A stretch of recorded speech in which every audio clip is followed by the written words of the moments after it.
একজন সাহাবীর চেহারা সুন্নাতের খেলাফ ছিল না, নবীর সুন্নাতকে অক্ষরে অক্ষরে পালন করার চেষ্টা করতেন। যেমন আমার রাসূলুল্লাহর চেহারা মোবারকে দাড়ি মোবারক ছিল, সাহাবীদের চেহারা মোবারকে দাড়ি মোবারক ছিল। বিরাদার ইসলাম পরনে সুবহানাল্লাহ। যেমন আমার রাসূলুল্লাহ কুব্বা পরতেন, জিব্বা পরতেন, পাগড়ি পরিধান করেছেন, টুপি পরেছেন, ঠিক সেই রকম ভাবে সাহাবীদের চলাফেরা ছিল। আল্লাহ আল্লাহ। বিরাদার ইসলাম সাহাবীরা আমার রাসূলুল্লাহ ছায়া তলে, দৃষ্টির ছায়া তলে থেকে ইসলাম শিখেছে, মুসলমান হয়েছে। তাদের চলাফেরা বিরাদার ইসলাম আমার রাসূলুল্লাহ উসওয়াতুন হাসানার মতো ছিল। জোরে বলেন সুবহানাল্লাহ। আজকে বিরাদার বয়স পিঢ়ি যাওয়ার পরে চার পিঢ়িতে পড়ে গেছে, চারবার থেকে গেছে, অথচ মসজিদের মুখ হয়তো দেখেনি। কোন রকম শুক্রবারে জুমার দিনে আসে তো বারান্দায় নামাজ পড়ে, যাতে করে মৌলভী সাহেবের সব কথা কানে না ঢুকে যায়। মৌলভী সাহেবের সব কথা যদি কানে ঢুকে যায় তবে হয়তো মসজিদে আসতে হবে এই ঠান্ডাতে।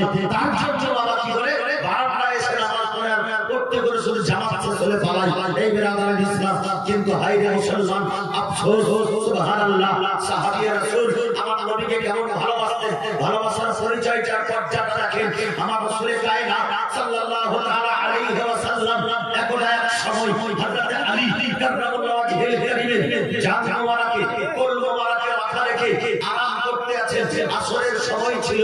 এই বিরাদার ইসলাম সূর্য আস্তে আস্তে অস্ত চলে যাচ্ছে, সূর্য আস্তে আস্তে ডুবে যাচ্ছে। শেষ পর্যন্ত সূর্য ডুবে গেল। হযরত আলী কাররামাল্লাহু ওয়াজহুল কারীম কাঁদতে আরম্ভ করেছে। চোখ দিয়ে অশ্রু গড়িয়ে এসেছে, চোখ দিয়ে পানি বেরিয়ে এসেছে। আর এক ফোঁটা পানি আমার রাসূলুল্লাহ সাল্লাল্লাহু আলাইহি ওয়াসাল্লামের গাল মোবারকে এসে পড়েছে। হযরত আলী সেই চোখের জল আমার রাসূলুল্লাহর চেহারা মোবারকে পড়ে যাওয়ায় আমার নবীজি চোখ মোবারক তুলে দিয়ে বলছেন, হে আলী, বলো তুমি কেন কাঁদছো? তোমাকে কে কাঁদিয়েছে? হে আলী, বলো তুমি কিসের জন্য কাঁদতেছো? কোন মুখে কাঁদতেছো? এই বিরাদার ইসলাম আমার রাসূলুল্লাহ আরাম করছিলেন, ঘুমিয়ে গিয়েছিলেন না। কারণ যারা নবী হয় তারা যদি ঘুমিয়ে যায় তবুও তাদের ওযু ভাঙে না। নবী যারা হয় তারা ঘুমিয়ে গেলে ওযু ভাঙে না। আর আমরা যদি ঘুমিয়ে যাই তো আমাদের ওযু ভেঙে যায়। এর কারণ নবীগণ যে ঘুমায়, আমার রাসূলুল্লাহ বলেন, লা ইয়ানামু কলবি, আমার অন্তর কখনো ঘুমায় না, আমার চোখ শুধু আরাম করে। জোরে বলেন সুবহানাল্লাহ। নবীদের ঘুম আমাদের ঘুমের মতো নয়, নবীদের আরাম করা আমাদের আরাম করার মতো নয়। রাসূলুল্লাহ চোখ মোবারক শুধু আরাম করতো, কিন্তু অন্তর মোবারক খোলা থাকতো, অন্তর মোবারক জাগ্রত থাকতো। এই বিরাদার ইসলাম হযরত আলীকে জিজ্ঞাসা করছেন, আমার রাসূলুল্লাহ, হে আলী, বলো তুমি কেন কাঁদতেছো? হযরত আলী বলতেছেন, ইয়া রাসূলুল্লাহ, ইয়া হাবিবাল্লাহ, যে দিন থেকে কলেমা পড়ে মুসলমান হয়েছি, কলেমা শরীফ পড়েছি, ইয়া রাসূলুল্লাহ, যে দিন থেকে আপনার ছায়া দৃষ্টিতে রয়েছে, ইয়া রাসূলুল্লাহ, যে দিন থেকে আল্লাহ তাবারক ওয়া তাআলা আমাদেরকে নামাজের তোহফা দিয়েছে, যে দিন থেকে আপনার উপরে কোরআন অবতরণ হয়েছে, কোরআন অবতীর্ণ হয়েছে, যে দিন থেকে নামাজের আয়াত আপনার উপরে হয়েছে, যে দিন আপনি মেরাজ শরীফে গিয়ে আল্লাহর নিকটে গিয়ে আল্লাহর দরবারে গিয়ে আল্লাহর কাছ থেকে একটি প্রিয় তোহফা নিয়ে এসেছেন, সেই তোহফাটি অন্য কোনো জিনিস নয়, 5 ওয়াক্তের নামাজ। আল্লাহ আল্লাহ, আমার রাসূল কায়নাত সাল্লাল্লাহু আলাইহি ওয়াসাল্লামকে আল্লাহ তাবারক ওয়া তাআলা নিজের বান্দাদের জন্য তোহফা দিয়েছেন। সেই তোহফা, সেই হচ্ছে আপনার উপহার। সেই উপহারটি কি জিনিস? সেটি হচ্ছে নামাজ। বলে, হে আমার প্রিয় হাবিব, তুমি তো মেরাজ করলে, তুমি তো আমার সঙ্গে সাক্ষাৎ করলে, তুমি তো আমার সঙ্গে দিদার করলে, যাও তোমার পায়ের বরকতে, তোমার এই এখানে আসার বরকতে, তোমার উম্মতদেরকে আমি মাহরুম রাখবো না, বঞ্চিত রাখবো না। যাও 5 ওয়াক্তের নামাজ নিয়ে যাও। যারা 5 ওয়াক্তের নামাজ পড়বে, যারা মসজিদে আসবে, মসজিদে এসে আল্লাহু আকবার বলে নামাজে দাঁড়িয়ে যাবে, তো নামাজে বিরাদার ইসলাম আল্লাহ পাক বলতেছেন আসসালাতু, আমার রাসূলুল্লাহ বলতেছেন যে আসসালাতু মিরাজুল মুমিনিন, নামাজ হচ্ছে মুমিনদের জন্য মিরাজ। আল্লাহর সঙ্গে ডাইরেক্ট কথা হয়। বিরাদার ইসলাম মুহাম্মাদের মধ্যে একখানা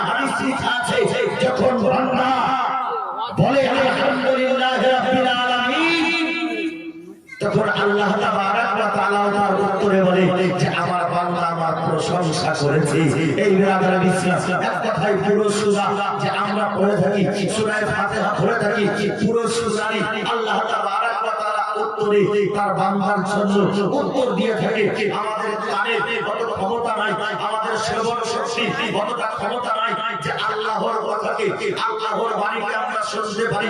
এই বেরাদার ইসলাম, কারণ আল্লাহর কথা শোনার জন্য এই আমাদের এই কান যথেষ্ট নয়।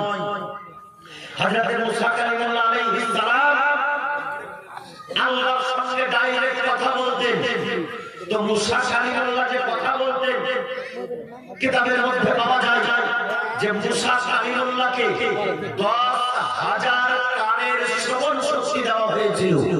মানে 10,000 কানে যা শুনতে পাবে মুসা আলাইহিস সালামের কানে সেই ক্ষমতা, সেই শক্তি দেওয়া হয়েছিল। বেরাদার ইসলাম, মুআজ্জাজ মুহতারাম, যখন হযরত মুসা আলাইহিস সালাম আল্লাহর সেই কথা শুনে বলেন, আরজ করলেন, আল্লাহ গো, তোমার কথা এত যখন মধুর, তোমার বাণী যখন এত সুন্দর, আল্লাহ তুমি দেখতেই না কত সুন্দর হবে। হে রব্বুল আলামিন, আমি তোমাকে দেখতে চাই। আল্লাহ পাক বললেন, লাম তারানি ইয়া মুসা, তুমি আমাকে দেখতে পারো না। হযরত মুসা আলাইহিস সালাম যখন জিদ করলেন, আল্লাহ গো, আমি তোমাকে দেখবো, বলে মুসা তুর পাহাড়ে চলে এসো, তুর পাহাড়ে চলে এসো, আমি তোমাকে আমার নূরের ঝলক দেখাবো। যদি তুমি সহ্য করতে পারো তবে আমি তোমাকে নিজের দিদার লাভ করাবো। আল্লাহ আল্লাহ, যখন আল্লাহ তাবারক ওয়া তাআলা মুসা কালিমুল্লাহকে তুর পাহাড়ে ডাকলেন, সেই তুর পাহাড়ের আশেপাশে আল্লাহ পাক ফারিস্তা দিয়ে তুর পাহাড়ের আশেপাশে 1000 কিলোমিটার পর্যন্ত কোন পশু পাখি, কোন জীব জন্তু ছিল না। কারণ যদি থাকতো তবে আল্লাহর তাজাল্লিয়াতে পুরো শেষ হয়ে যেত। যদি থাকতো আল্লাহর কথা শোনার পরে সে আল্লাহর কথা শোনার ক্ষমতা রাখতো না, তার মাথা বাস্ত হয়ে যেত, সে শেষ হয়ে যেত। যখন কথা বলতেন তুর পাহাড়ে রেখে, যখন 1000 মাইল পর্যন্ত কোন জীব জন্তুকে সেখানে আল্লাহ পাক থাকতে দেয়নি। এর কারণ মুসা কালিমুল্লাহকে আল্লাহ পাক সেই ক্ষমতা দিয়েছিলেন।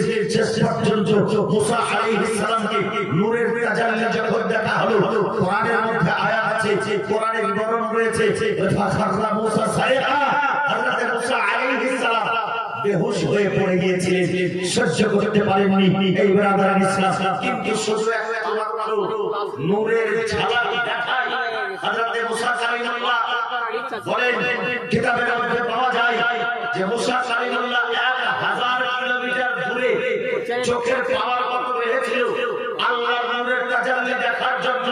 বলে 1000 কিলোমিটার দূরে একটা কালো পাথরে একটা কালো পিঁপড়া যেন চলাফেরা করেছে, মুসা আলাইহিস সালাম 1000 কিলোমিটার দূর থেকে সেই পিঁপড়াকে দেখতে পেয়েছে। জোরে বলেন সুবহানাল্লাহ।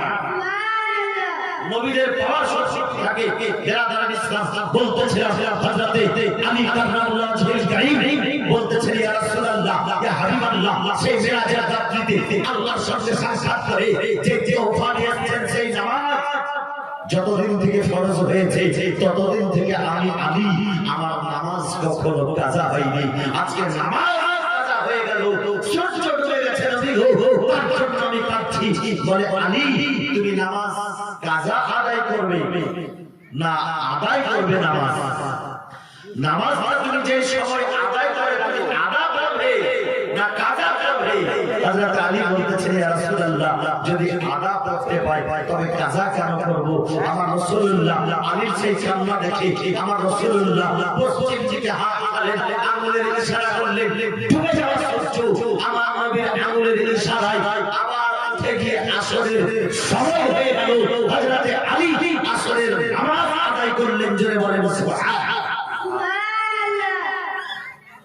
मकाम सोहबा में देख ले मौजज़ा उनका, हजरत अली के खातिर सूरज निकाल रखा है। नबी কত যেমন নবীর অনুকরণ করেছেন, যেমন নবীকে ভালোবেসেছেন, নবীকে যেমন ভাবে মেনেছেন, নবীর কথা যেমন ভাবে মেনেছেন, ঠিক সেই রকম ভাবে হযরত আলীর জন্য আমার রাসূলুল্লাহ পশ্চিম দিক থেকে সূর্যকে আবার দ্বিতীয়বার উদিত করেছিলেন। এই বেরাদার ইসলাম, আমরা সেই নবীর উম্মত, কিন্তু আজকে আমরা রাসূলের কথাকে, নবীর মেসেজকে আমাদের কান পর্যন্ত পৌঁছে না, নবীর কথাকে আমরা মানতে পারি না। এই বেরাদার ইসলাম, শুধু দুনিয়ার দুনিয়ার রং তামাশায় আমরা ব্যতিব্যস্ত থাকি। একটু শুনে রাখেন যে নবীকে কিভাবে মেনেছে।